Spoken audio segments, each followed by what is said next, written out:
दंडकारण्य और किष्किंधा के बीच फैले पर्वतों की नीरवता में एक ऐसा रहस्य छिपा था जिसके बारे में बहुत कम लोग जानते थे। यह केवल दो भाइयों सुग्रीव और बाली की दुश्मनी की कहानी नहीं थी, बल्कि यह उस नियति की कथा थी जिसने प्रेम, विश्वास, शक्ति और अभिमान को एक दूसरे के विरुद्ध खड़ा कर दिया था। सबसे रहस्यमयी बात यह थी कि एक ही मां के गर्भ से जन्मे दो वीर, जो बचपन में एक दूसरे के बिना एक क्षण नहीं रहते थे, आखिर ऐसे शत्रु कैसे बन गए कि एक की मृत्यु दूसरे के हाथों लिखी गई। और इस पूरी कथा में तारा का ऐसा कौन सा रहस्य छिपा था जिसे जानकर ऋषिमुनि भी आश्चर्य में पड़ जाते थे। किष्किंधा नगरी उस समय वानरों का सबसे शक्तिशाली राज्य था। वहां के राजा ऋक्षराज के दो पुत्र थे, बाली और सुग्रीव। दोनों बचपन से ही अद्भुत बल और बुद्धि के स्वामी थे। बाली बड़ा भाई था और अपने पराक्रम के कारण पूरे वन प्रदेश में प्रसिद्ध था। वहीं सुग्रीव अपने भाई का सम्मान करता था और हर कदम पर उसका साथ देता था। लोगों का कहना था कि दोनों भाइयों का प्रेम इतना गहरा था कि यदि एक को चोट लगती तो दूसरे की आंखों में आंसू आ जाते थे। समय बीतता गया और बाली किष्किंधा का राजा बना। उसके राज्य में समृद्धि थी, भय नहीं था और शत्रु उसका नाम सुनकर कांपते थे। सुग्रीव भी अपने भाई के सबसे विश्वसनीय सहयोगी के रूप में कार्य करता था। देखने वालों को लगता था कि यह संबंध कभी नहीं टूट सकता, लेकिन नियति अक्सर वहीं से खेल शुरू करती है जहां मनुष्य सबसे अधिक निश्चिंत होता है। एक रात किष्किंधा के द्वार पर एक भयानक राक्षस आया। उसका नाम मायावी था। उसकी आंखों में अग्नि जल रही थी और वह बार बार बाली को युद्ध के लिए ललकार रहा था। पूरे नगर में भय फैल गया। बाली ने चुनौती स्वीकार कर ली। सुग्रीव भी अपने भाई के साथ चल पड़ा।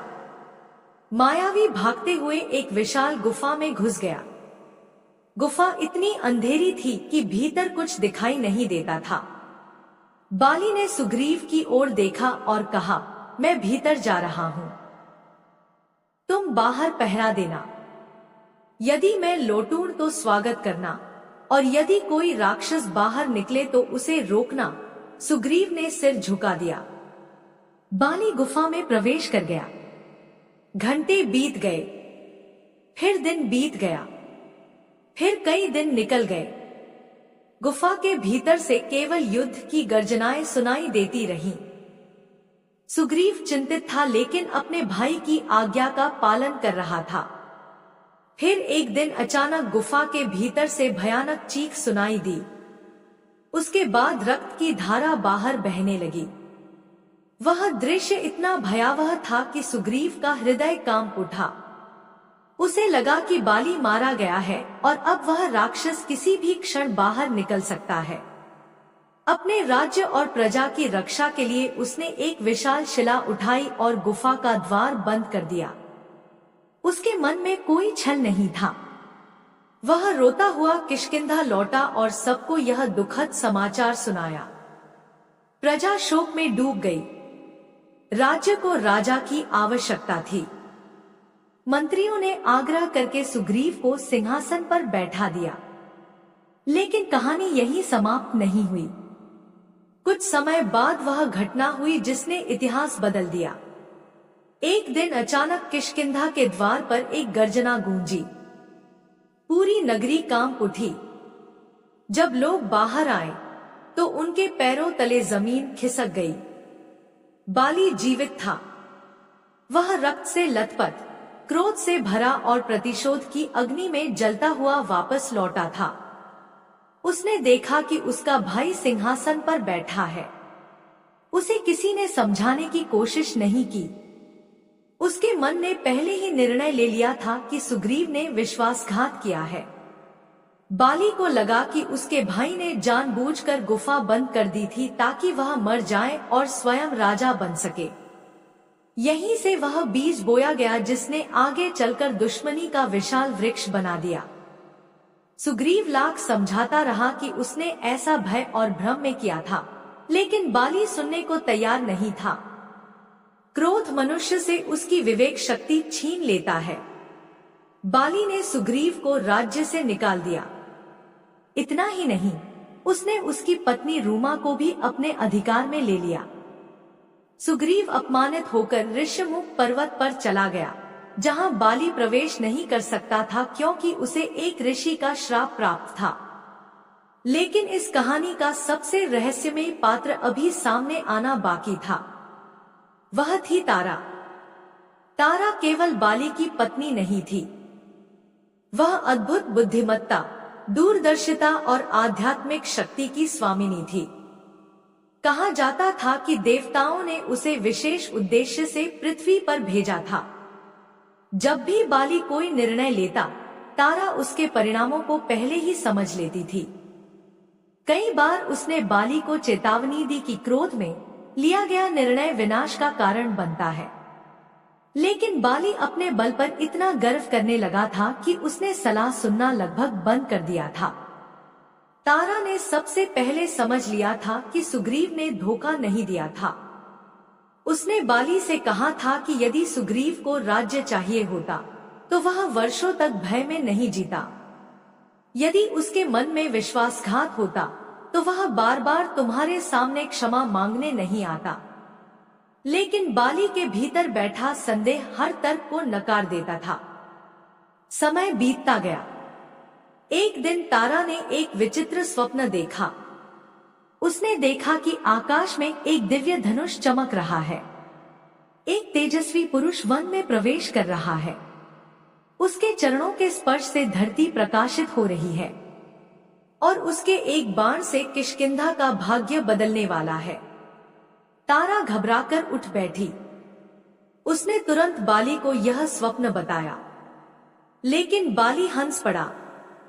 उसे विश्वास था कि संसार में कोई भी उसे पराजित नहीं कर सकता।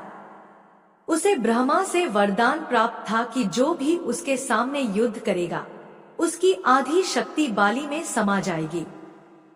यही वरदान उसका सबसे बड़ा बल था और यही उसके पतन का कारण बनने वाला था। उधर ऋष्यमुख पर्वत पर सुग्रीव की भेंट भगवान राम और लक्ष्मण से हुई। जब राम ने उसकी पूरी कहानी सुनी तो उन्होंने उसकी सहायता करने का वचन दिया। तारा को जब यह समाचार मिला कि अयोध्या के राजकुमार राम सुग्रीव के साथ हैं, तो उसके मन में एक अजीब कंपन हुआ। उसे अपने स्वप्न की याद आ गई। उसे लगा कि नियति अब अपना अंतिम खेल खेलने वाली है। उसने बाली को समझाया कि वह सुग्रीव से युद्ध न करे। उसने कहा कि राम कोई साधारण मनुष्य नहीं है, उनके भीतर दिव्यता छिपी हुई है। लेकिन बाली ने इसे भी भय का भ्रम समझा। उसने कहा कि यदि स्वयं देवता भी आ जाए, तब भी वह पीछे नहीं हटेगा। तारा ने आखिरी बार उसे रोकने का प्रयास किया। उसने कहा कि कभी कभी सबसे बड़ा वीर वह नहीं होता जो युद्ध करता है, बल्कि वह होता है जो सत्य को पहचान लेता है। लेकिन बाली का अभिमान अब उसकी आंखों पर पर्दा डाल चुका था। उस दिन जब वह युद्ध के लिए निकला तो तारा ने उसकी पीठ को देखा और उसकी आंखों से अनजाने में आंसू बह निकले। उसे ऐसा लगा मानो वह अपने पति को नहीं, बल्कि एक युग को विदा कर रही हो। कहा जाता है कि उसी क्षण तारा ने ध्यान में एक और रहस्य देखा। उसे ज्ञात हुआ कि यह संघर्ष केवल दो भाइयों का नहीं है। यह धर्म और अधर्म का भी संघर्ष नहीं है। यह उस कर्मफल का परिणाम है जो कई जन्मों पहले बोया गया था। कुछ प्राचीन कथाओं के अनुसार बाली और सुग्रीव के बीच का वैर इस जन्म में नहीं शुरू हुआ था। उनकी आत्माओं के बीच का एक अधूरा संघर्ष पिछले जन्मों से चला आ रहा था। तारा इस रहस्य को समझ गई थी, लेकिन वह उसे बदल नहीं सकती थी।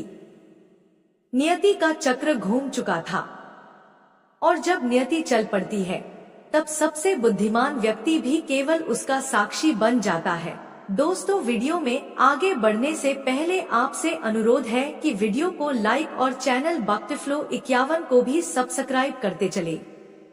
दोस्तों, आपके एक सब्सक्राइब करने से आपका कुछ नहीं जाएगा, लेकिन आपके एक सब्सक्राइब से हमें ऐसी ही और वीडियो बनाने की प्रेरणा मिलती है।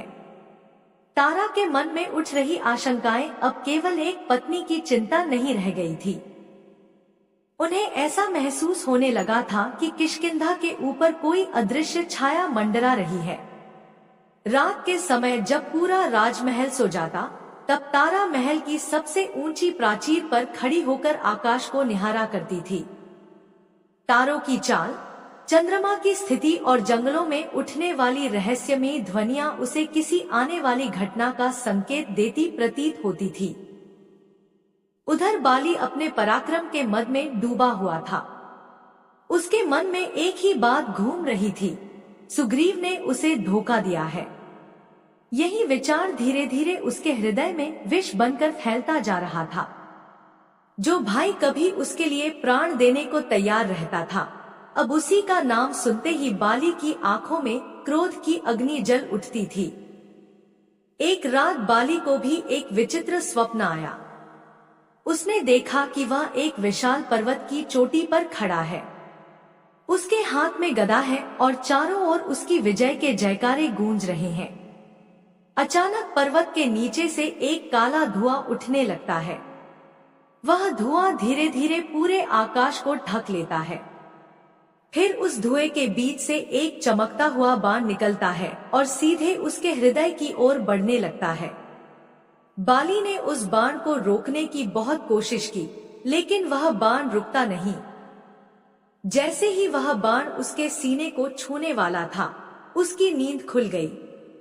उसके शरीर पर पसीना था। कुछ क्षणों के लिए उसके मन में भय उत्पन्न हुआ, लेकिन अगले ही पल उसका अहंकार उस भय पर भारी पड़ गया। उसने स्वयं से कहा, संसार में ऐसा कौन है जो बाली को हरा सके, और फिर वह स्वप्न को भूल गया। लेकिन तारा नहीं भूली। उसे लग रहा था कि यह सब साधारण नहीं है। उसी समय किष्किंधा के एक वृद्ध तपस्वी ने तारा को एक गुप्त कथा सुनाई। उस तपस्वी ने कहा, राजमाता, क्या आप जानती हैं कि बाली और सुग्रीव का जन्म केवल संयोग नहीं था? तारा ने आश्चर्य से उनकी ओर देखा। तपस्वी ने कहा, बहुत समय पहले स्वर्गलोक में दो दिव्य शक्तियां थी। दोनों में अत्यंत प्रेम था, लेकिन एक घटना ने उन्हें एक दूसरे का विरोधी बना दिया।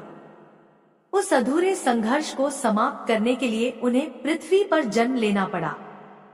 बाली और सुग्रीव उसी अधूरी कथा के पात्र हैं। तारा कुछ देर तक मौन रही। यदि यह सत्य है, उसने पूछा, तो क्या इस संघर्ष का अंत निश्चित है? तपस्वी ने उत्तर दिया, हाँ, कुछ घटनाएं ऐसी होती हैं जिन्हें कोई नहीं बदल सकता। वे समय के गर्भ में पहले ही लिखी जा चुकी होती हैं। यह सुनकर तारा के हृदय में एक अजीब सी बेचैनी भर गई। उधर ऋष्यमुख पर्वत पर सुग्रीव का जीवन भय और प्रतीक्षा के बीच बीत रहा था। वह हर दिन सोचता था कि आखिर उसका अपराध क्या था। क्या अपने भाई को मृत समझ लेना इतना बड़ा अपराध था? क्या वर्षों की निष्ठा एक गलतफहमी के सामने हार गई? जब वह इन प्रश्नों के उत्तर खोजने का प्रयास करता, तब उसका मन और अधिक उलझ जाता। भगवान राम उसकी पीड़ा को समझते थे। एक दिन उन्होंने सुग्रीव से पूछा, यदि आज बाली तुम्हारे सामने आकर तुम्हें क्षमा कर दे, तो क्या तुम उसे क्षमा कर सकोगे? सुग्रीव कुछ देर तक मौन रहा। फिर उसकी आंखों में आंसू आ गए। उसने कहा, प्रभु, वह मेरा बड़ा भाई है। मैं आज भी उससे घृणा नहीं करता। मैं केवल उसके क्रोध से भयभीत हूँ। राम मुस्कुराए।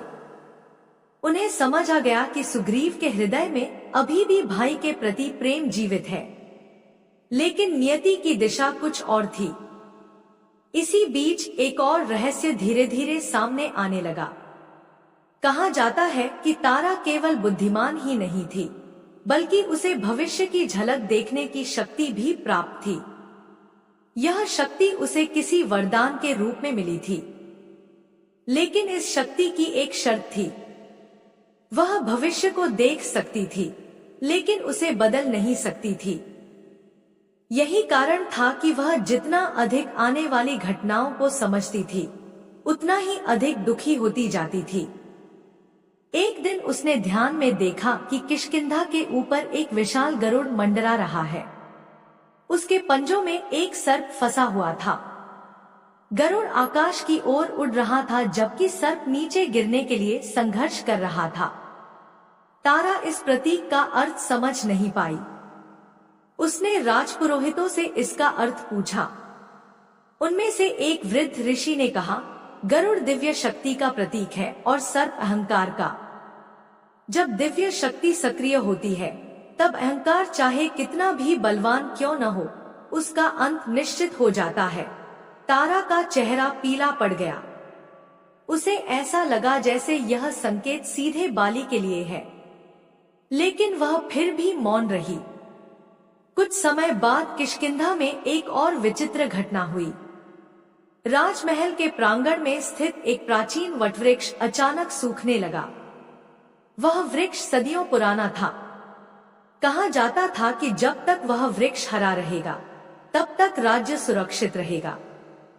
लेकिन अब उसकी पत्तियां एक एक करके झड़ने लगी थी। लोग इसे अशुभ संकेत मानने लगे। नगर में तरह तरह की चर्चाएं होने लगी। कुछ लोग कहने लगे कि देवता राज्य से नाराज हैं। कुछ का मानना था कि किसी बड़े युद्ध का समय निकट है। लेकिन बाली ने इन सब बातों को अंधविश्वास कहकर टाल दिया। उसे केवल अपनी शक्ति पर विश्वास था। उसका मानना था कि जब तक उसकी भुजाएं शक्तिशाली हैं, तब तक कोई संकट उसका कुछ नहीं बिगाड़ सकता। यही विश्वास धीरे धीरे अभिमान में बदलता जा रहा था, और यही अभिमान उसे सत्य से दूर ले जा रहा था। एक दिन तारा ने अंगद को अपने पास बुलाया। अंगद उस समय युवा हो चुका था। उसके भीतर अपने पिता जैसी वीरता और अपनी माता जैसी बुद्धिमत्ता दोनों थी। तारा ने उससे पूछा, यदि कभी ऐसा समय आए जब तुम्हें अपने पिता और धर्म में से किसी एक को चुनना पड़े, तो तुम क्या करोगे? अंगद चौंक गया। उसने कहा, माता, ऐसा समय क्यों आएगा? तारा कुछ क्षणों तक उसे देखती रही, फिर बोली, कभी कभी जीवन हमें ऐसे मोड़ पर लाकर खड़ा कर देता है जहां हर रास्ता दर्द की ओर जाता है। अंगद उस बात का अर्थ नहीं समझ पाया, लेकिन तारा की आंखों में छिपी चिंता उसने अवश्य देख ली। उसी रात तारा ने एक और स्वप्न देखा। इस बार उसने देखा कि किष्किंधा के सिंहासन पर अंगद बैठा है। राज्य में शांति है, लेकिन सिंहासन के पीछे एक छाया खड़ी है। वह छाया कभी बाली का रूप लेती है, कभी सुग्रीव का और कभी किसी अज्ञात पुरुष का। तारा उस छाया का चेहरा देखने का प्रयास करती है, लेकिन हर बार वह धुंध में विलीन हो जाती है। जब उसकी नींद खुली, तो उसका हृदय तेजी से धड़क रहा था। उसे महसूस हुआ कि भविष्य बहुत निकट आ चुका है। उधर राम और लक्ष्मण के साथ सुग्रीव की मित्रता गहरी होती जा रही थी। हनुमान इस मित्रता के साक्षी थे। उन्हें विश्वास था कि राम का आगमन किसी महान उद्देश्य के लिए हुआ है। हनुमान के मन में कई बार यह प्रश्न उठता था कि आखिर भगवान ने किष्किंधा को ही क्यों चुना? क्यों राम और सुग्रीव का मिलन होना आवश्यक था? क्यों बाली और सुग्रीव के संघर्ष में स्वयं भगवान हस्तक्षेप करने वाले थे? इन प्रश्नों के उत्तर धीरे धीरे समय के साथ सामने आने वाले थे, लेकिन अभी भी सबसे बड़ा रहस्य तारा के हृदय में छिपा था। वह रहस्य जिसे उसने किसी से नहीं कहा, क्योंकि उसे भय था कि यदि वह सत्य बोल देगी तो शायद घटनाओं की गति और तेज हो जाएगी। कहा जाता है कि तारा को एक प्राचीन भविष्यवाणी का ज्ञान था। उस भविष्यवाणी के अनुसार जब सूर्यवंश का एक राजकुमार वन में आएगा, जब दो भाइयों का वैर अपने चरम पर होगा, जब एक स्त्री अपने आंसुओं से भविष्य को देखेगी, तब किष्किंधा की दिशा बदल जाएगी। तारा इस भविष्यवाणी को जानती थी। और अब उसे लग रहा था कि उसके सभी संकेत एक एक करके सत्य होते जा रहे हैं। लेकिन उस भविष्यवाणी का अंतिम भाग सबसे अधिक रहस्यमयी था। उसमें लिखा था कि जिसे संसार केवल एक रानी समझेगा, वही इस पूरी कथा की सबसे महत्वपूर्ण साक्षी होगी।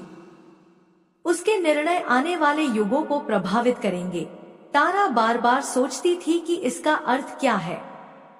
क्या वास्तव में उसके जीवन में कोई ऐसा क्षण आने वाला है जो पूरे इतिहास की दिशा बदल देगा, या फिर वह केवल नियति की एक मौन दर्शक बनकर रह जाएगी? इन प्रश्नों के उत्तर अभी भविष्य के गर्भ में छिपे थे और किष्किंधा की धरती पर आने वाला तूफान अभी पूरी तरह प्रकट होना बाकी था। दोस्तों, वीडियो में आगे बढ़ने से पहले आपसे अनुरोध है कि वीडियो को लाइक और चैनल भक्तिफ्लो 51 को भी सब्सक्राइब करते चले। दोस्तों, आपके एक सब्सक्राइब करने से आपका कुछ नहीं जाएगा, लेकिन आपके एक सब्सक्राइब से हमें ऐसी ही और वीडियो बनाने की प्रेरणा मिलती है। किष्किंधा की वादियों में समय जैसे धीरे धीरे किसी अदृश्य अंत की ओर बढ़ रहा था। तारा के हृदय में उठ रही आशंकाएं अब और भी गहरी हो चुकी थी। उसे ऐसा प्रतीत होता था कि प्रकृति स्वयं किसी महान परिवर्तन की तैयारी कर रही है। जंगल के पक्षियों का व्यवहार बदल गया था, पर्वतों पर बहने वाली हवाओं की दिशा बदलने लगी थी और रात के समय आकाश में दिखाई देने वाले नक्षत्र भी जैसे कोई गुप्त संकेत दे रहे थे। उधर सुग्रीव और भगवान राम के बीच मित्रता का बंधन मजबूत हो चुका था। राम ने सुग्रीव को वचन दिया था कि वे उसे उसका राज्य वापस दिलाएंगे और उसके अपमान का अंत करेंगे। लेकिन राम का उद्देश्य केवल सुग्रीव की सहायता करना नहीं था। उनके सामने माता सीता की खोज का भी महान कार्य था। नियति ने दोनों उद्देश्यों को एक ही सूत्र में बांध दिया था। जब सुग्रीव ने पहली बार बाली को युद्ध के लिए ललकारा, तब तारा का हृदय कांप उठा।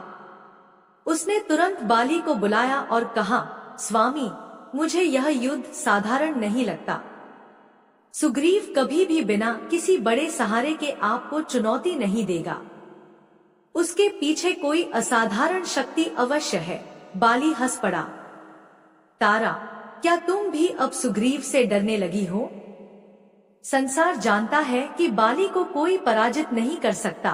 तारा ने शांत स्वर में कहा, मैं सुग्रीव से नहीं, उस नियति से भयभीत हूँ जो आपके सामने खड़ी है। लेकिन बाली ने उसकी बात नहीं मानी। वह युद्ध भूमि की ओर चल पड़ा। पहला युद्ध हुआ। राम ने देखा कि दोनों भाई रूप, आकार और पराक्रम में इतने समान हैं कि उन्हें पहचानना कठिन है। उन्होंने बाण नहीं चलाया। परिणाम स्वरूप सुग्रीव बुरी तरह घायल होकर वापस लौट आया। उस दिन तारा ने राहत की सांस ली। उसे लगा कि शायद अभी भी समय बचा है। लेकिन नियति केवल टली थी, बदली नहीं थी। कुछ दिनों बाद दूसरा युद्ध निश्चित हुआ। इस बार राम ने सुग्रीव के गले में पुष्पमाला पहनाई ताकि वे उसे पहचान सके। जब यह समाचार तारा तक पहुंचा, तो उसके चेहरे का रंग उड़ गया। उसने अंतिम बार बाली को रोकने का प्रयास किया। स्वामी, कृपया मत जाइए। मेरे मन में बार बार अशुभ संकेत आ रहे हैं। बाली ने उसकी आंखों में देखा। एक क्षण के लिए उसका हृदय भी विचलित हुआ, लेकिन अगले ही पल उसका अभिमान जाग उठा। यदि आज मैं पीछे हट गया तो मेरा नाम इतिहास में कैसे जीवित रहेगा? तारा ने उत्तर दिया, इतिहास वीरता को याद रखता है, लेकिन विवेक को उससे भी अधिक सम्मान देता है। फिर भी बाली नहीं रुका। वह युद्ध भूमि की ओर चल पड़ा। तारा दूर खड़ी उसे देखती रही। उसकी आंखों में आंसू थे। उसे लग रहा था कि यह विदाई अंतिम है। युद्ध आरंभ हुआ।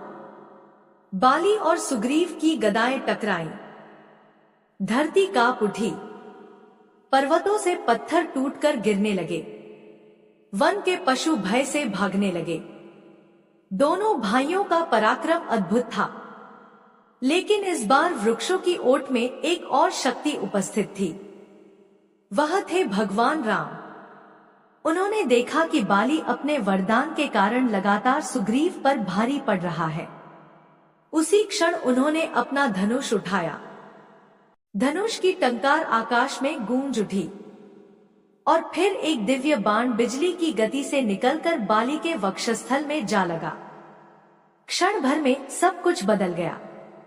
बाली लड़खड़ाया, उसकी गदा हाथ से छूट गई। वह धरती पर गिर पड़ा। उसका अभिमान, उसका क्रोध और उसका पराक्रम सब उसी क्षण मौन हो गए।